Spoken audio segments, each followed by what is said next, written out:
ఏపీలో వాలంటీర్ వ్యవస్థపై వార్ ముదురుతోంది. వాలంటీర్ల ద్వారా పెన్షన్లు, ఇతర సంక్షేమ పథకాలు పంపిణీపై అభ్యంతరం వ్యక్తం చేస్తూ విపక్షాలు, సిటిజన్స్ ఫర్ డెమోక్రసీ వంటి సంస్థలు ఈసీకి ఫిర్యాదు చేసిన నేపథ్యంలో వాలంటీర్ల ద్వారా పెన్షన్ల పంపిణీని రద్దు చేసింది ఈసీ. దీనిపై అధికార వైసీపీ అసంతృప్తి వ్యక్తం చేస్తోంది.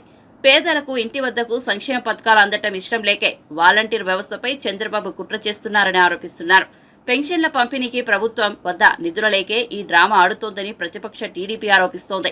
ఈ నేపథ్యంలో టీడీపీ అధినేత చంద్రబాబు ఈసీకి లేఖ రాశారు. పెన్షన్లు ఇళ్లకే పంపాలని ఈసీకి విజ్ఞప్తి చేశారు బాబు. వాలంటీర్ల ద్వారా పెన్షన్ల పంపిణీ రద్దు వెనుక చంద్రబాబు హస్తం ఉందనే ఆరోపణలు వస్తున్న క్రమంలో ఈ లేఖ ప్రాధాన్యతను సంతరించుకుంది.